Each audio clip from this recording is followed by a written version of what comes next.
Okay. Good morning, all. Today I am going to start the first chapter of third module, that is deadlocks. In this chapter, you are going to study about a system model, deadlock characterization, methods for handling deadlocks, deadlock prevention, deadlock avoidance, deadlock detection, and recovery from the deadlocks. These are the topics you are going to study in this chapter. So first, we'll start with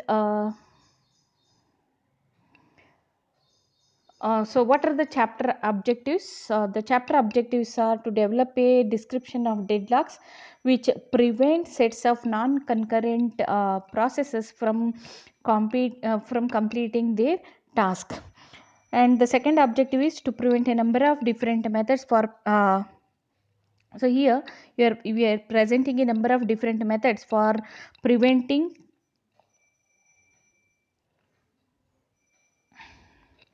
or avoiding deadlocks in a computer system.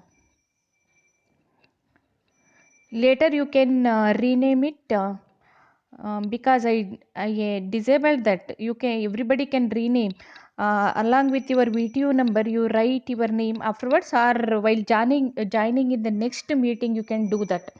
Today it's okay. So for the Monday's class you can do that. Okay. So we'll start with the chapter. The chapter objectives chapter objectives are to develop a description of deadlocks which prevent sets of concurrent processes from completing their task, and second objective is to present a number of different methods for preventing or avoiding deadlocks in a computer system. So next we'll move on to the system model, but before studying the system model you need to know what is deadlock and when the deadlock occurs. Then we'll move on to the system model for the deadlock. So first, what is deadlock or when the deadlock occurs? So in a multi-programming environment, several processes are competing for the finite number of resources. Understood? We are considering an example of a multi-programming environment. Multi-programming environment means more than one program can be executed or more than one process can be executed at a time, right? So that is called as an multi-programming environment.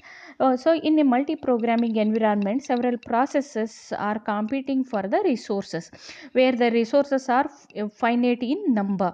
Suppose a process requests for the resources, and if that resource is not available at that time, then the process entering into a waiting state.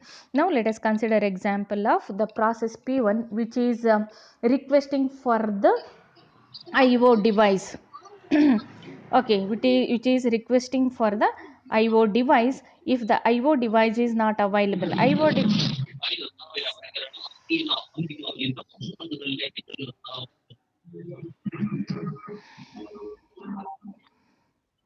okay. uh, so I am giving the example. Suppose the process P1 is requesting for the IO device. IO device may be the printer. Let us consider that the process P1 is requesting for the printer. If the printer is not available during that time, then the process will enter into the waiting state. So when the process enters into the waiting state, and sometimes a waiting process is never again able to or never again able to change its state. Change its states means if it is in a waiting state, if it gets the resource, then it will move on to the execution state. If the resource is not available, means if the process will never get the resource, then the process can never move from the waiting state to the execution state, and that is called as deadlock. Understood all of you what is deadlock?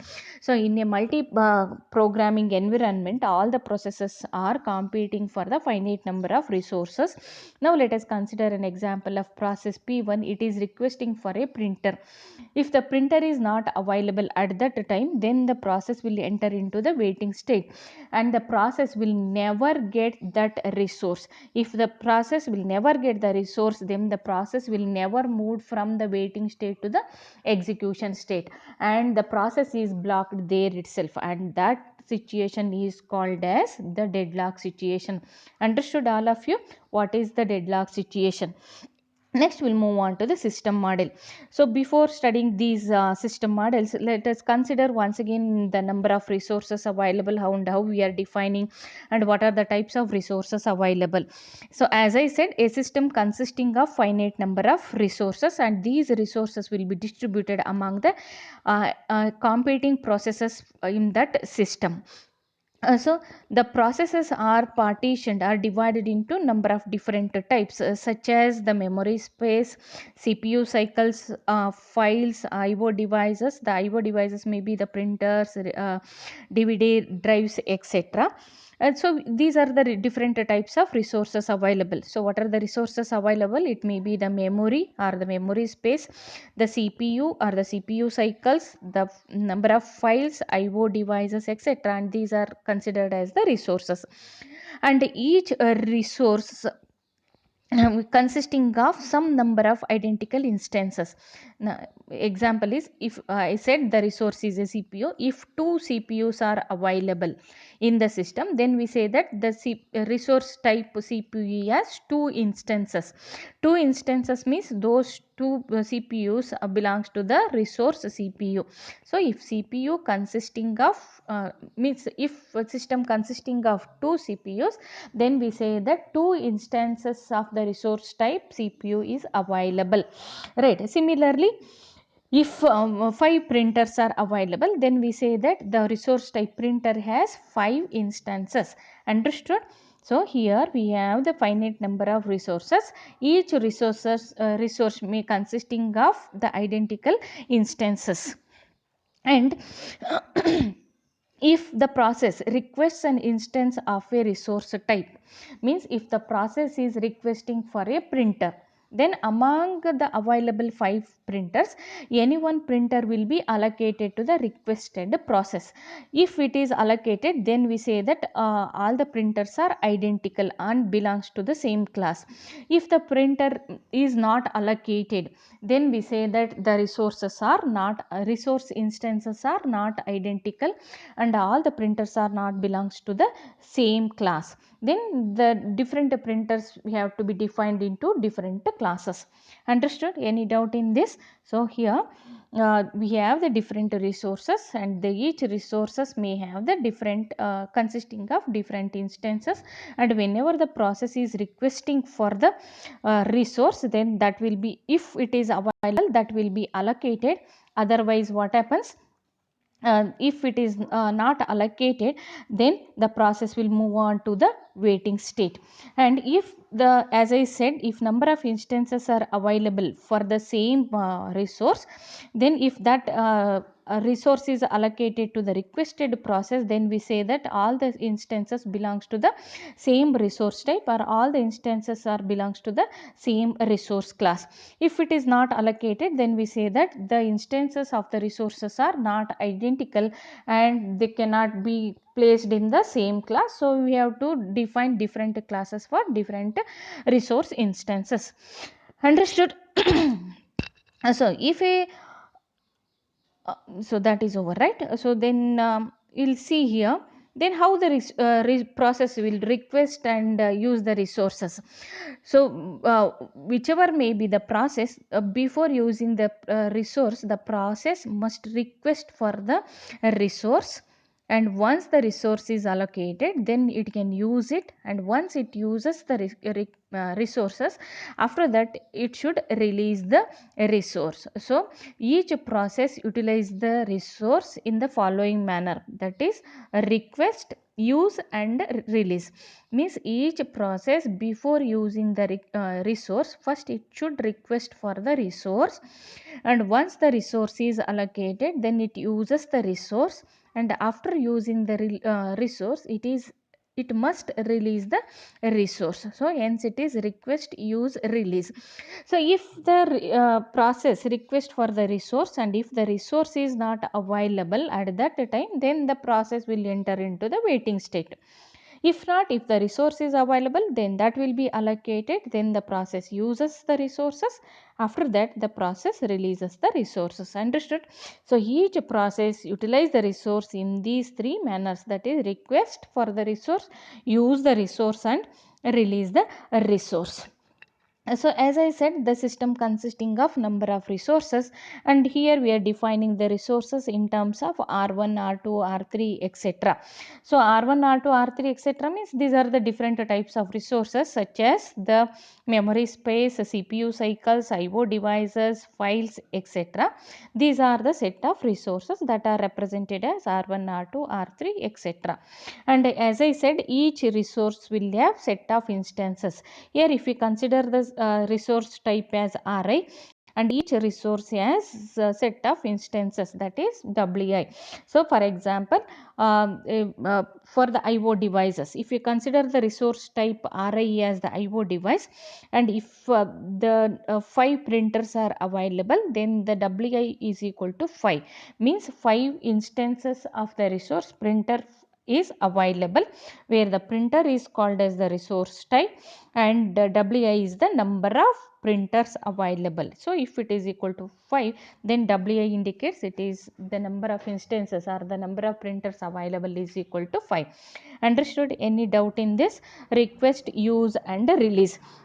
Then how the process can request the resources or it can release the resource? The process can request and release the resources through the use of system calls. So for example, if the process is requesting for the devices or IO devices, then the two system calls are used for request and release. One system call is a request. That request system call is for requesting the devices, and a release system call for releasing the devices. So similarly for the files, so how the process can request and release the file? By using the system call open, it can make use of the file, and once the means it can get the file, and once it uses that, and after that by using the or by executing the close system call, then it can release the file. So for the device it is request and release system calls are used, and for the file close, open and close system calls are used. Similarly for the usage of the memory resource, allocate and free system calls are used. Or allocate system call is executed to get the memory space, and free system call is executed to release the resource. Understood? Any doubt in this? So here a process can execute for any number of resources. Here a process can request for many resources, and also it can request for any number of resources. For example, a process simultaneously can request for the CPU, memory and as well as the IO devices, and also it can request for any number of instances. So suppose 5 printers are there, then each process can request for at most 5 printers, and whatever the request, the whatever the resources the process request, those processes should be available in the system.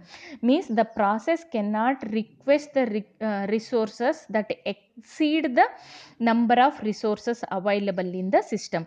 Suppose if only 2 CPUs are available, then the process can request for at most 2 CPUs. If it is requesting for 3 CPUs, then that cannot be allocated. Why? Because it exceeds the existing number of resources. Because only 2 CPUs are available. If the process request for 3 CPUs, but 3 CPUs are not available in the system, hence that cannot be served. Understood? The process at a time, the process can request for many resources and also at number of resources, but that number should not exceed the available resources in the system. Understood? So if the process request for the resources which are available, means suppose if the process is requesting for 4 printers, and if 5 printers are available in the system, then all the 4 printers will be allocated to the requested process. Understood? So here a process can request the resources, where the resources may be the physical resources or logical resources. As I already explained in the previous class or in the previous chapter, that what are the physical resources and logical resources. The physical resources may be the printers, tape drives, etc., and the logical resources may be the files, semaphores, etc. So the process can request either for the physical resources or for the logical resources. Now let us consider one example for the deadlock state. Consider a system with three CD read write drives are available. Means three read write drives are available, and there are three processes in a system, and each process is holding one CD drive. Understood? In a system, three CD drives or CD read write drives are available, and three processes are in the system, and each process is holding one CD drive. Means three are there, three, each process is holding that. And if a process, the process, each process is holding one CD drive, and if each process is requesting for another CD drive, then that cannot be allocated. And what happens, each process will enter into the deadlock state, and each process will enter into the waiting state, and no process will get the extra CD drive. Then we say that the deadlock has been occurred. Understood? So here we are considering the resource of only one type. Means only one resource, along with the only one resource, the how the deadlock situation occurs I explained, right? So if three CD drives are there, three processes are there, each process is holding one CD drive, and each process is requesting for another CD drive, then since all the CD drives are already allocated, then the request cannot be completed. Then each process will enter into the waiting state, and the process will never come out of the waiting state, because each process is holding the CD drive, and they will never release the resource until they get the requested resource, and that situation is called as the deadlock situation. Here the deadlock occurs only for the one resource type. Now let us consider that the deadlock involves the different resource types. Deadlock involves a different resource type. Means the deadlock occurs even though the resource the processes are requesting for different resource types. Now let us consider a situation. Once again we'll consider the process and the resources. So let us consider that two processes are there, P1 and P2, where P1 is holding the CD drive and P2 is holding the printer. Understood? So here we have two processes and two resources are there. One is CD drive and the other one is printer. Process P1 is holding the CD drive, and process P2 is holding the printer, and the process P1 is requesting for the printer, whereas process 2 is requesting for the CD drive. Then what happens here? So each one process is holding one type of resource, and it is requesting for the other type of resource, where that requested resource is holding by another process. Then what happens, each process will never release the resource, and each process will never get the requested resource. Understood? P1 and P2, P1 is waiting for the printer, where P2 is waiting for the CD drive, and these two processes P1 and P2 will never release the resource until they get the requested resource, but the requested resource cannot be allocated. Why? Because they are already held by other processes. Then we say that the situation is in the deadlock situation, or we will say that the process will are entered into the deadlock situation. Understood? Here the deadlock involves two types of resources, one is the printer and the other one is the CD drive. Understood? So here the deadlock situation involves more than one type of resource, but in the previous example the deadlock situation occurs for only one type of resource.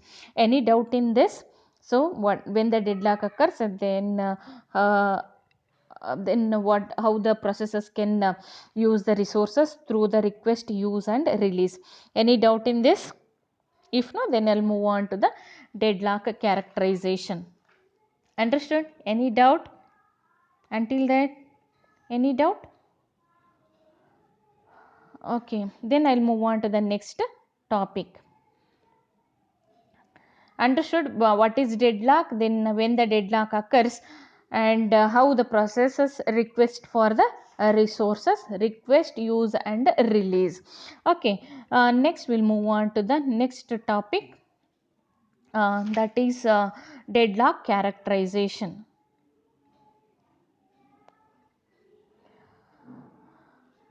um, so in a deadlock situation, the processes will never finish their execution, because the system resources are tied up and preventing other job from starting. Understood?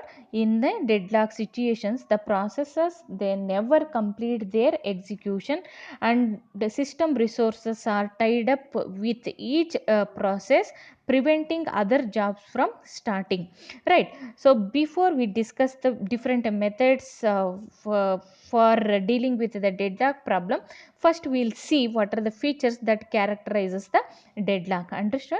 So before we'll move on to the what are the deadlock situation or how it can be prevented, etc., before studying those algorithms, first we'll see what are the features that characterizes the deadlock. So here we have four features that characterizes the deadlock. First one is called as mutual exclusion, second one is hold and wait, and third one is no preemption, and fourth one is the circular wait. And the deadlock will occur if all these four conditions hold simultaneously. Okay, the deadlock can arise if all these four conditions hold simultaneously. First one is the mutual exclusion, second one is hold and wait, third one is no preemption, and fourth one is the circular wait. So first we'll see what is mutual exclusion.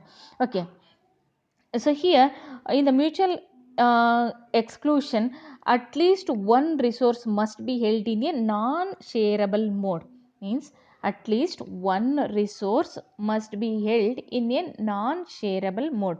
Means what? If the resource is allocated to a one process, only that process is using that resource, and that resource cannot be shared by other resources, and the resource will be released only after the execution or completion of the execution by that process.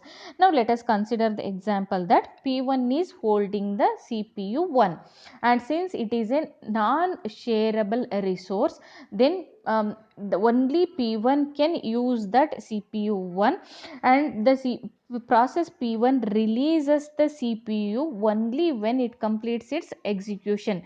Till that, the process holds the resource CPU 1, and that is called as the mutual exclusion.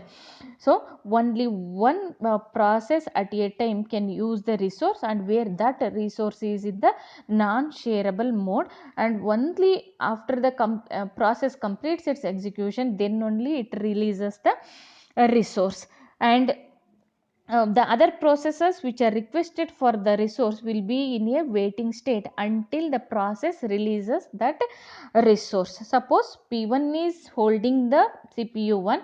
If process P2 is requesting for the CPU 1, then the process P2 will enter into the waiting state. Why? Because that CPU is held by process P1, and P1 is in a execution mode. So it releases the CPU 1 only when P1 completes its execution. Until that, P2 will be in the waiting state, and that is called as mutual exclusion. Next condition is hold and wait. What is hold and wait? Here a process holding at least one resource and is waiting to acquire additional resource held by other processes, that I already explained, right? So how I have given an example, right? Two processes are there, P1 and P2, where P1 is holding the CD drive and P2 is holding the what? P2 is holding the printer, and P1 is requesting for the printer, and P2 is requesting for the CD drive, and that is situation is called as hold and wait. Means each process is holding one resource and requesting for one more resource, and that situation is called as hold and wait. And the third condition or third characterization is no preemption. means resources cannot be preempted, means a resource can be released by a process only voluntarily after the execution completes. Means if a process p1 holds the resource, then the resource will be released by the process p1 voluntarily only after completed its task, and that is called as no preemption. Means the resources cannot be preempted, and whatever the resources held by the process, those processes release the resources voluntarily. Until that, all the other requested processes must wait for the resources, and that is called as no preemption. Next one is circular wait. Now let us consider a set of processes p1 p0 p1 up to pn of waiting processes, such that p0 is waiting for the resource held by p1, and p1 is waiting for the resource held by p2, and p2 is waiting for the resource held by pn minus 1, and pn is waiting for the resource held by p0. So and this is called a circular wait. Now let us consider a simple example of three processes. p1 p2 p3 are there. P1 is waiting for the resource held by P2, where P2 is waiting for the resource held by P3, whereas P3 is waiting for the resource held by P1. So this is in a circular case.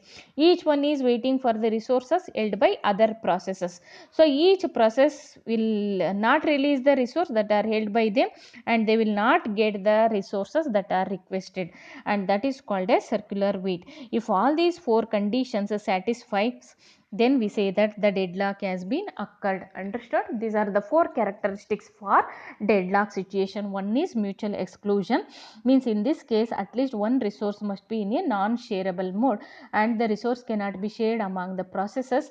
And if the resource held by one process and that process releases the resource only after it completes its execution. Next, hold and wait, means if one process is holding one resource and waiting for or requesting for other resource is called as hold and wait. And no preemption, means resources cannot be preempted. Once the resources are allocated to the process, so the resources cannot be taken back until the process release the resource voluntarily, and when it releases the resources, when it completes its execution, and that is called as no preemption. Circular wait means each process is waiting for the resources held by other process, and that is called as circular wait. So these are the four characteristics. If all these characteristics holds good, then we say that the deadlock situation has been occurred. So this is about the deadlock characterization. Any doubt in this? What is a deadlock characterization? Any doubt? Hmm? Okay, then we'll move on to the resource allocation graph.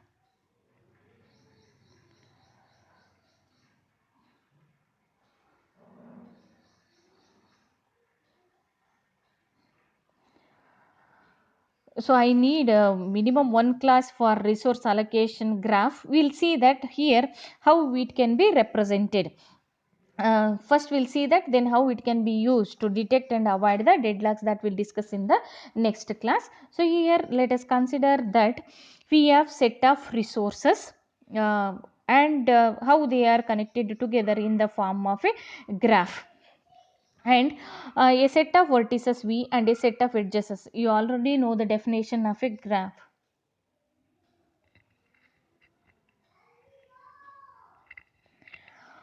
When the wait, I'll check that question once again. What you sent? Uh, that is your question is, ma'am, does deadlock occurs only when there are set of resources? Doesn't it occurs for single process? No, it is not the case that it may be a single process, or the set of processes are there, set of resources are there, whatever it may be the case. The deadlock occurs when a process is requesting for the resource. If that resources is available, then the resource is allocated to the process, then the process continue its execution. If if the process request for the resource, if that resource is not presently available, okay, then the process will enter into the waiting state. And uh, in some situations what happens, the resources will cannot be allocated to the